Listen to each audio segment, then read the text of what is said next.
लेकिन ये मैं आपके सामने रखना चाहता हूं कि खान साहब और बुशरा बीबी साहबा किन केसेस के अंदर इस वक्त पाबंद सलासिल हैं, और अगर इन केसेस के अंदर बेल होती है तो क्या कोई नया मुकदमा है या नहीं है। देखिए, सबसे पहले मैं आपको बताऊं कि खान साहब के ऊपर जो केसेस हैं जिनमें इस वक्त वो पाबंद सलासिल हैं वो दो तरह के हैं।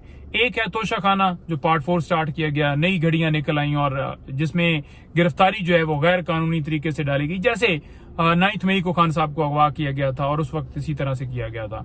तो इसमें भी यही किया गया कि खान साहब और बीबी साहबा दोनों ने प्रीवियस बेल्स जो हैं वो अदालत में मूव की। अब अदालत को चाहिए था कि as a matter of right previous bails जो हैं वो दी जाए, लेकिन नहीं दी गई।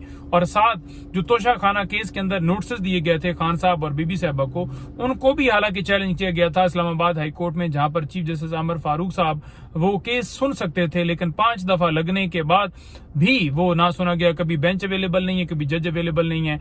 अगर उन नोटिस जो चैलेंज किए गए थे उन पिटीशंस के ऊपर समाअत की जाती और उन नोटिस को सस्पेंड किया जाता, उनकी गिरफ्तारी को रोका जाता, तो डेफिनेटली तोशा खाना में नहीं हो सकती, क्योंकि पहले तोशा खाना में दोनों की गई, खान साहब और बीबी साहबा की, और उसके बाद 9 मई के केसेस के अंदर खान साहब की गिरफ्तारी जो है वो की गई। अच्छा, मैं बड़ा क्लियर हो गया कि एक खान साहब के ऊपर तोशा खाना केस के अंदर गिरफ्तारी है और बाकी जो 9 मई के केसेस हैं उनमें गिरफ्तारी डाली गई है। इसी तरह बुशरा बीबी साहबा जो है वो इस वक्त सिर्फ और सिर्फ तोशा खाना केस के अंदर उनकी गिरफ्तारी डाली हुई है। अब स्टेटस क्या है? स्टेटस ये है कि जो तोशा खाना केस है उसके अंदर जो है उस गैर कानूनी गिरफ्तारी को जो है वो इस्लामाबाद हाई कोर्ट के अंदर चैलेंज किया हुआ है, जो कि नेक्स्ट वीक के अंदर आमिर फारूक से वो केस हट गया। अब नए बेंच बनाया गया है और उसमें ये है कि एक ये चीज अच्छी है कि कम से कम आमिर फारूक साहब नहीं होंगे, कि कम से कम कोई ऐसे जजेस के पास केस जाएगा जो कि इंसाफ फराहम करेंगे, नंबर 1। तो वो गिरफ्तारी को चैलेंज किया गया है। उसमें बेल इसलिए नहीं मूव की गई क्योंकि अभी वो रिमांड चल रहा है, क्योंकि ये 11 रोजा रिमांड मजीद दिया गया था और जो 11 दिन ये मिलाकर पीछे 25 दिन का मिलाकर तो ये कोई बनता है 36 दिन का जो रिमांड मुकम्मल होगा। तो 36 दिन के रिमांड के बाद हो सकता है फिर 4 दिन का दिया जाए और 40 दिन पूरी किए जाए, क्योंकि नैब के अंदर तरमीम इसलिए लाई गई थी कि 40 दिन जो रिमांड है कि खान साहब की जब गिरफ्तारी डाली जाए तो वो पूरा किया जाए।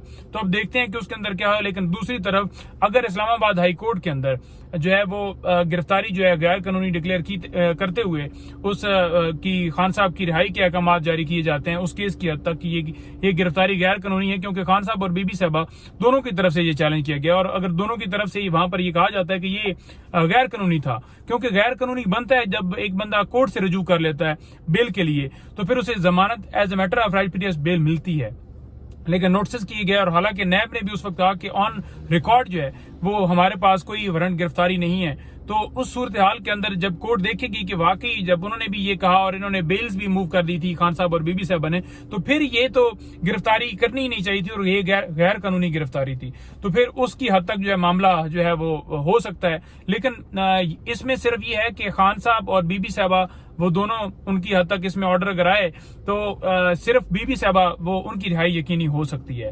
हाँ, ये ना हो कि एक नया मुकदमा बनाकर, क्योंकि इनसे तो कोई अच्छे की उम्मीद नहीं है ना कि एक मुकदमे में बरी होता है बंदा तो नए में उठा लेते हैं। किसी सूरत भी आपने ये यकीन नहीं करना कि कोई अच्छे की उम्मीद है इनसे। सेकंड बात यह है कि अगर यहां से ये खत्म होता है तो दूसरी तरफ 9 मई के केसेस बच जाते हैं खान साहब की हद तक, क्योंकि बीबी साहबा की हद तक वहां पर गिरफ्तारी नहीं डाली हुई। तो 9 मई के जो केसेस हैं उनमें बेल्स जो हैं वो इस वक्त दायर हो चुकी हैं। तो अब देखते हैं कि उसके अंदर अदालत कितना जल्दी फैसला देती है। तो उसमें नोटिस हुए थे और अदालत अगर उसमें फैसला जल्दी दे देती है, हफ्ते में आ जाता है या 8-10 दिन में आ जाता है या 12 दिन में आ जाता है, तो फिर अगर बेल्स कंफर्म हो जाती हैं तो फिर ऑन रिकॉर्ड इस वक्त ऐसा कोई सामने मामला नहीं है कि नया कोई वो 3 MPU के तहत या कोई इस तरह की चीज कर लें। ऑन रिकॉर्ड ऐसी कोई चीज नहीं है जिससे वो कहें कि जनाब ये गिरफ्तारी जो है इसमें हम डाल रहे हैं, क्योंकि जितने केसेस प्रेजेंट चल रहे हैं उनकी मैंने आपको तफसीलात बता दी कि इनमें गिरफ्तारी डाली गई है। हाँ, छुपा के कोई ऐसा रखा हुआ हो या कोई इंक्वायरी या कोई मामला, उसके लिए ये है कि एक तरीकाकार है कि हाई कोर्ट में पिटीशंस दायर की जाएं। तो उस हवाले से जो है वो हमारी कार्रवाई जो है वो जारी है। आपने देखा होगा कि बुशरा बीबी साहबा के मुकदमात की जो तफसीलात आई तो उसमें 12 नए मुकदमात जो है आपके सामने है, जिसमें 9 मई के केसेस थे, 11 और एक और केस था।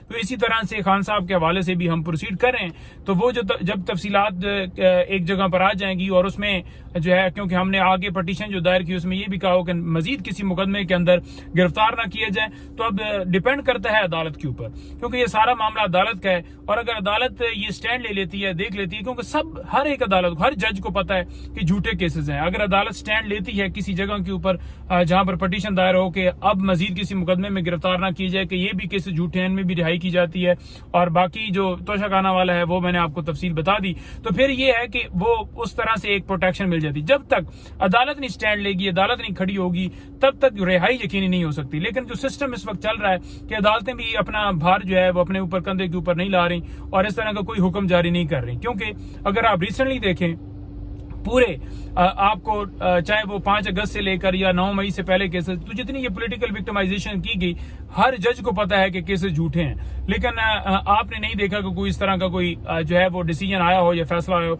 अगर फैसला इस तरह का आता है तो यकीनन उसके अंदर जो है वो अदालत के पास जवाबदीद है कि वो एक ऐसी पावर इस्तेमाल करे कि मजीद नहीं करना, जैसे 9 मई को किया गया था और फिर प्रोटेक्शन मिले, उसके अलावा नहीं है। लेकिन जो सिस्टम है आपके सामने है कि मैं किसी सूरत भी आपको, वो होता है ना कि गलत भरोसा दिलवाना कि जनाब नहीं, खान साहब आ रहे हैं, वो आ रहे हैं, निकल रहे हैं।